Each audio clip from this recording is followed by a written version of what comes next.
السلام عليكم، ازيكم عاملين ايه؟ يا رب تكونوا بخير. معاكم حسام عبد الحكيم، وان شاء الله النهارده هنحل مع بعض مسألة رقم 46 من ديلي تشالنج ليت كود. يلا بينا.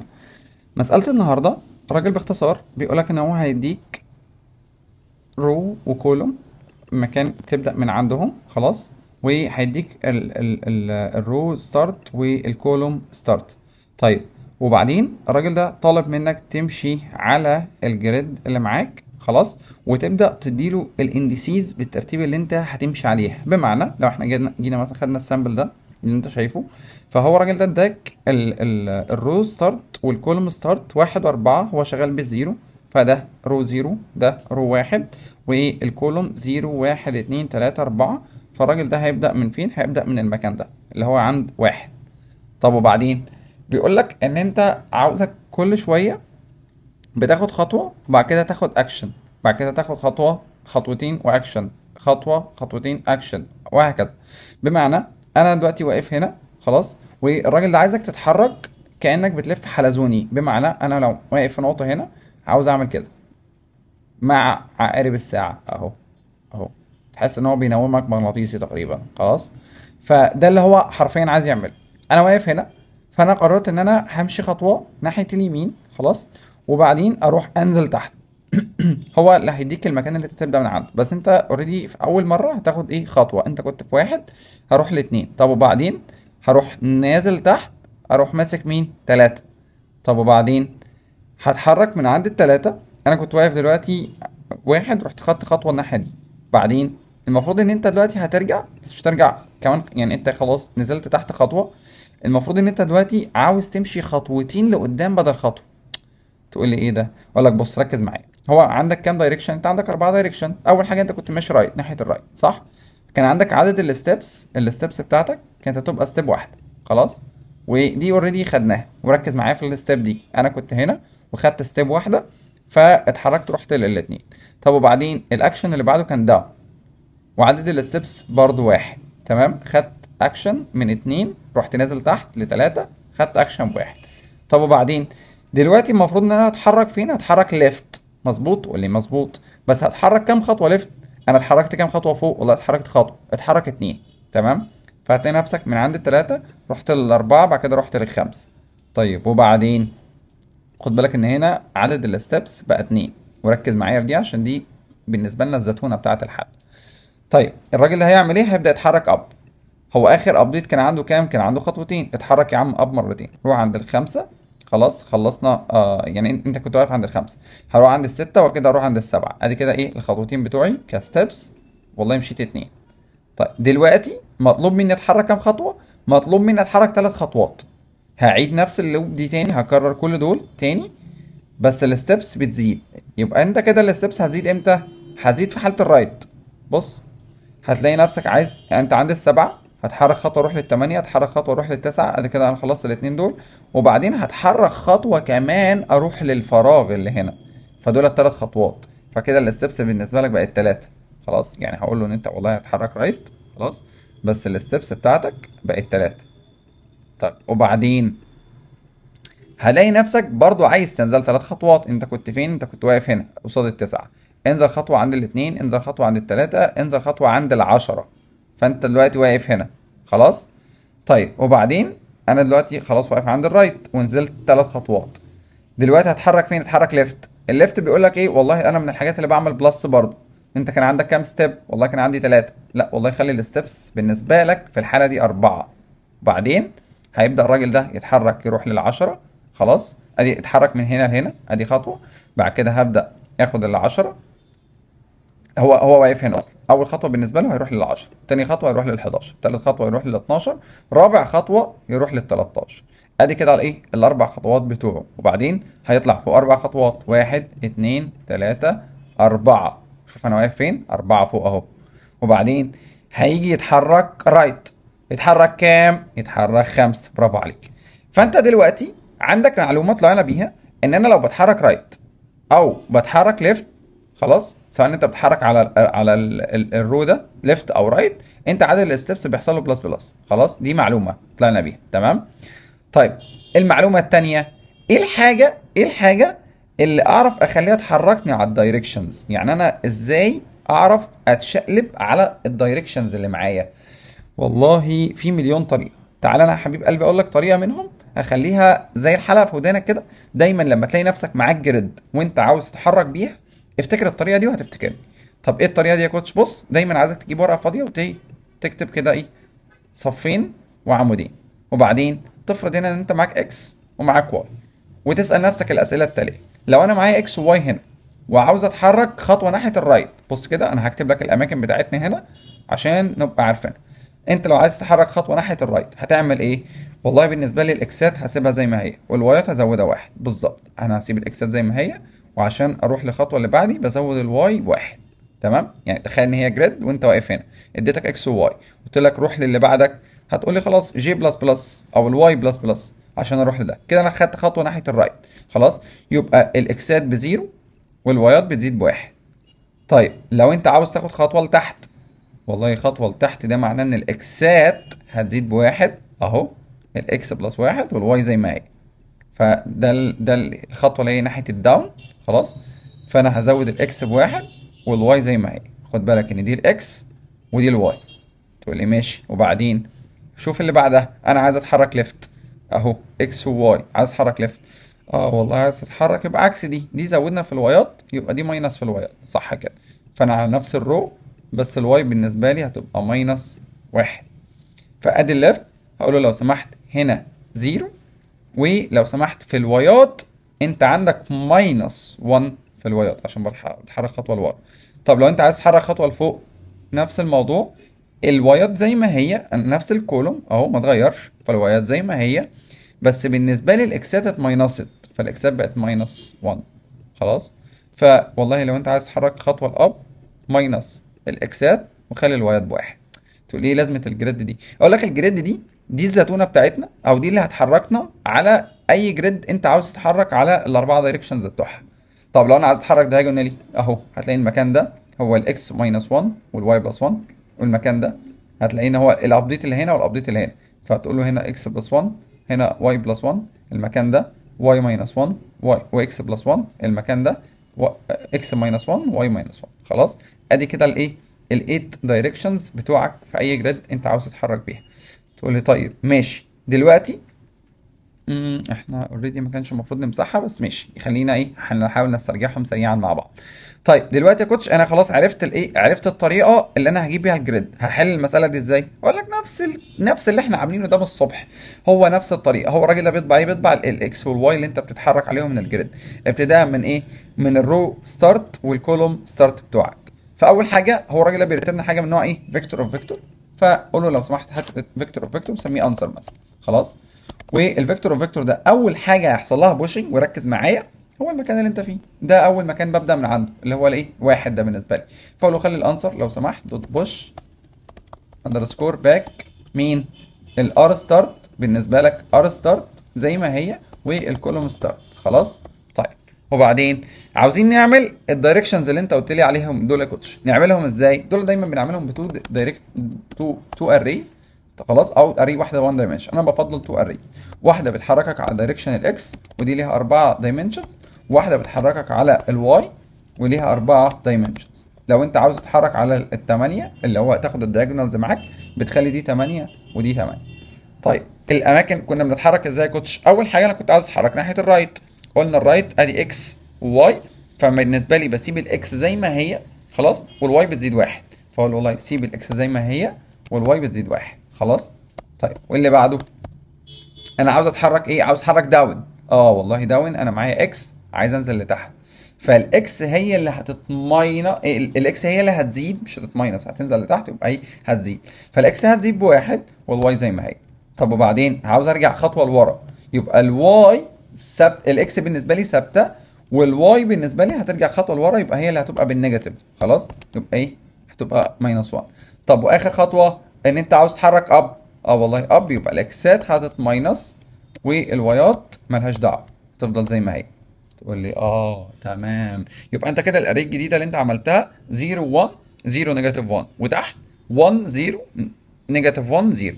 دول لو حد سالك دول عباره عن ايه، دول عباره عن 2 تو اريز بيحركوك على الدايمنشنز بتاعت اي جريد انت عاوز تتحرك عليه. خلاص بالترتيب اللي انت تحدده، بالترتيب اللي انت تحدده. بس انا الترتيب اللي انا خدته دلوقتي هو رايت، كده داون، بعد كده ليفت، بعد كده اب. خلاص. وهنعمل معانا حاجه بتعرفنا الدايركشن اللي انا فيه. ليه؟ فاكر لما قلت لك ان انت بتتحرك ستيبس، انت بتتحرك ستيب مجموعه من الستيبس، والستيبس دي كانت بتزيد يا اما عند الليفت يا اما عند الرايت.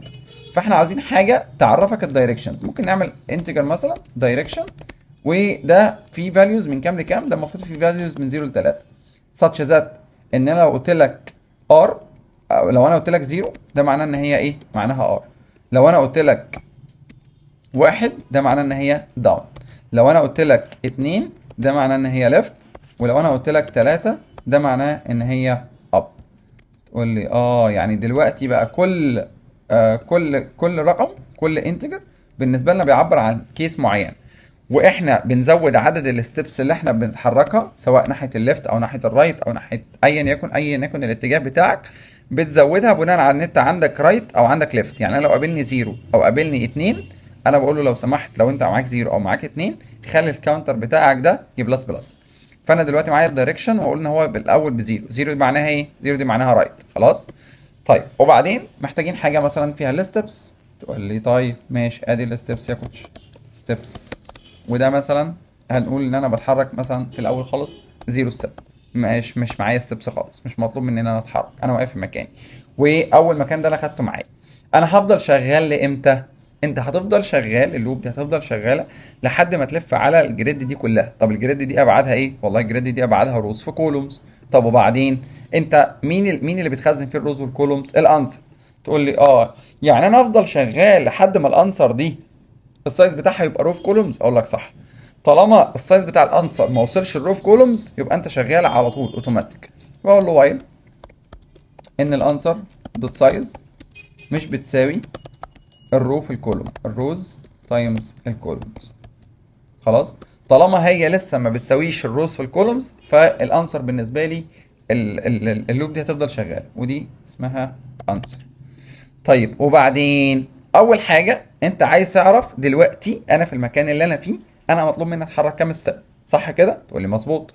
طيب انا هتحرك كام ستيب؟ والله دلوقتي انا في اول مكان بشوف لو انا معايا رايت او انا معايا ليفت بزود عدد الستبس. طب فين الستبس؟ اهو الستبس، الكاونت بتاع الستبس بزيرو. فقول له لو سمحت اف ان انت عملت تشيك لقيت ان الدايركشن ده ايكوال زيرو، او الدايركشن ده ايكوال زيرو، او ان انت لقيت ان الدايركشن ده كان ايكوال 2، قول له بعد اذنك خلي عدد الستبس بيزيد ايه؟ بيزيد 1 بلس بلس. تقول لي والله كلام سليم، وممكن كمان نختصر دي نخليها ايه؟ علامه تعجب كده في الاول. ماشي؟ حلو. ظبطنا الحته دي. وبعدين يا كوتش هنتحرك ازاي؟ اقول لك منتهى اللذاذه اللي في الدنيا. انت عاوز تتحرك كام خطوه؟ والله انا عايز اتحرك ستيب خطوه. اعمل لوب اهو فور انتجر اي ايكوال 0 اي اصغر من الستبس والاي بلس بلس. خلاص. والطريقه دي تعلمك ازاي اصلا لما تيجي تحل مساله تبسطها قدر المستطاع. المساله ليها مليون طريقه وكل الطرق هتوديك نفس الحل، بس الحل ده يعتبر ابسطهم بالنسبه لي. تمام؟ وانا بفضله جدا، ودايما لما بيجي لي اي مساله شبه دي بحلها بنفس الطريقه، بنفس التفكير وبنفس التبسيط. فانا عايزك تركز معايا في طريقه تحليل المساله وتفكيكها. طيب دلوقتي انا معايا حاجه بتحركني على الدايركشنز، وانا عارف هتحرك كام ستيب، وانا عارف دلوقتي انا بتحرك ازاي سواء رايت او داون او ليفت او رايت بناء على ايه؟ الدايركشن ده. تقول لي ماشي، يعني الدايركشن ده لو بزيرو ده معناه ان انا عايز اخد دي ودي، الدايركشن ده لو بواحد ده معناه ان انا عايز اخد القيمه دي والقيمه دي، الدايركشن ده لو باتنين انا عايز اخد القيمه دي والقيمه دي. هبدا ابديت على مين؟ ابديت على الار ستارت وكولوم ستارت، لان هم كده المكان اللي انت فيه ده البدايه بتاعتك، فده اللي انا هابديت عليه.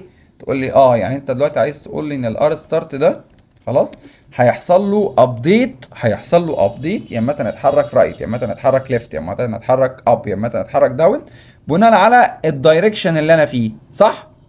لا نقعد نهندل باف كونديشنز، ولا اف ان ده خبط في الحيطه ارجع تحت، ولا طلع للسقف خش يمين خش شمال. انا اشتريت دماغي خالص من كل الاف كونديشنز واللوبس اللي ممكن اي حد يفكر بيها في المساله، وخليتها لك في ايه؟ 2 دايمنشنال اري، وهنعمل لها اف كونديشن واحده بس بتهندل كل الكورنر كيس. تقول لي ايه الحلاوه دي؟ والله العظيم تسلم ايدك. طيب دلوقتي انا معايا ستارت، هقول له لو سمحت الستارت اللي انت فيها دي خليها بتساوي الار ستارت اللي هي تعتبر الاي بتاعتك اللي هو الاكس دايمنشن، خليها بتساوي الدي اكس بتاعت الدايركشن اللي معاك. تقول لي ايه الحركه دي؟ اقول لك بص خلينا نكتب السطر ده وتعالى اترجم لك الحركه دي عشان ايه تستوعبها معايا. دي واي بالدايركشن بتاعت الواي. هو انت دلوقتي الار ستارت والكولوم ستارت كانوا كام معاك؟ والله كانوا 1 و4 صح؟ صح. وانت عاوز تاخد خطوه ناحيه، والله بناء على الاري اللي احنا عاملينها هنا والدايمنشن بتاعي ده اللي هو الدايركشن، والله طالما الار اللي هي 0 فده معناه ان الراجل ده هيجيب 0 1، فده معناه ان انت معاك 1 4. انا هسيب الرو ده زي ما هو، هيزيد عليه 0 هيبقى 1، وده هيزيد ب1 يبقى 5. تقول لي يبقى ده يتحرك يبقى 1 5 يروح هنا صح؟ تقول لي صح، برافو عليك.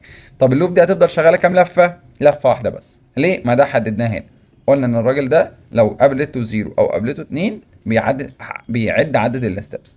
طب اللفه اللي بعدها هتلاقي الراجل ده الدايمنشن بتاعك ده كل مره بيحصل له بلس بلس. خد بالك ان الدايركشن ده هيحصل له بلس بلس بعد عدد اللوبس، بعد عدد الستبس. تقول لي صح، اخلي الدايركشن ده يحصل له بلس بلس، بس في نفس الوقت الدايركشن ده ما ينفعش يوصل 4. لو الدايركشن ده وصل 4، لو اف ان الدايركشن ده ايكوال 4 رجعه صفر تاني، خلي الدايركشن ده بتساوي 0.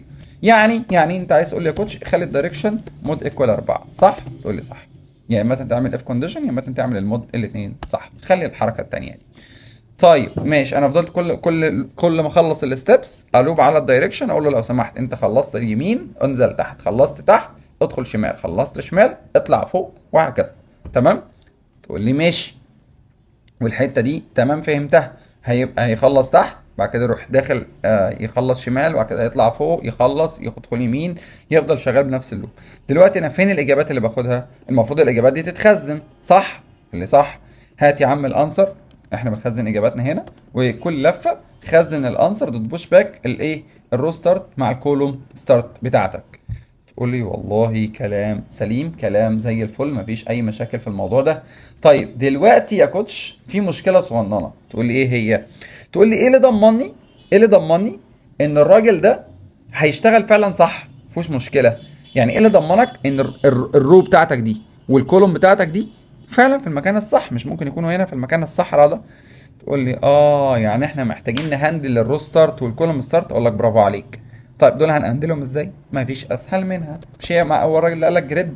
تقول لي وقال لك ان هي روف كولوم؟ تقول لي وهو شغال بالزيرو؟ تقول لي طب خلاص اعمل لها اف كونديشن هنا، قول له لو سمحت اتاكد ان الرو ستارت دي اكبر من او بتساوي زيرو صح، واتاكد ان الرو ستارت دي اصغر من الروز. ونفس الكلام انا كده هندلت مين؟ هندلت الاكس دايمنشن بتاعنا خلاص اللي هو الرو. طب والكولوم نفس الحركه، اقول له اند ان الكولوم دي اكبر من او بتساوي زيرو، اند ان الكولوم دي اصغر من عدد الكولومز. خلاص، وركز في حته عدد الكولومز دي. طيب خلصنا، اقول له لو سمحت اعمل بوش باك للايه للفاليو دي. خلاص انت عملت تشيك على الفاليو، طلعت اكبر من زيرو اصغر من الروز، طلعت اكبر من الكولومز اكبر من زيرو واصغر من الكولومز بتاعتك. خلاص تقول لي ماشي، ساعتها الفاليو دي بالنسبه لي فاليد. طالما الفاليو دي فاليد خش هات القيمه دي، غير كده افضل شغال بنفس السيكونس بتاعتك، فوق تحت يمين شمال، فوق تحت يمين شمال، فوق تحت يمين شمال لحد ما تخلص. طب بعد ما خلصت قول له لو سمحت ريتيرن لي الانسر بتاعتي. بس كده، اقول لك بس كده خلصت المساله. والله خلصت المساله. ايه الحلاوه دي يا كوتش؟ بص المساله ازاي بسيطه ازاي. كل الفكره ان انت محتاج ما تدخلش نفسك في لوبس كتير، او ممكن تروح تحلها ريكيرسيف برضه هتهندلها بنفس الطريقه، بس اهم حاجه ما تدخلش نفسك في اف. فانت لو دخلت نفسك في نست افس كتير هتلاقي نفسك بتلف حوالين نفسك، انت نفسك بتلف حوالين نفسك.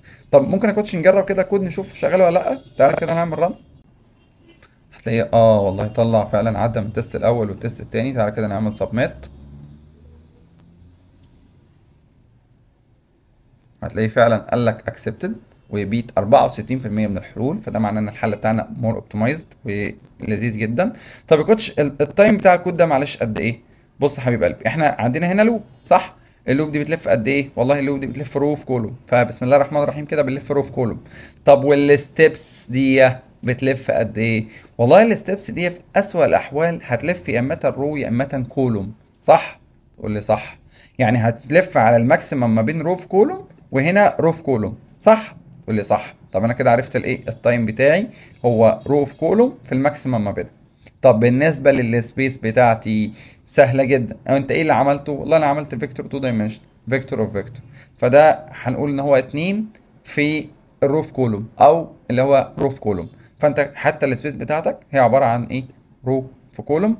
فده كان حل مساله النهارده، فاتمنى اكون استفدت منه. ما تنساش لو عندك حلول اكتر واحسن يا ريت تسيبها لنا في الكومنتس. ما تنساش تدعمنا بلايك وكومنت وشير. شكرا، اشوفكم في فيديو جديد. السلام عليكم.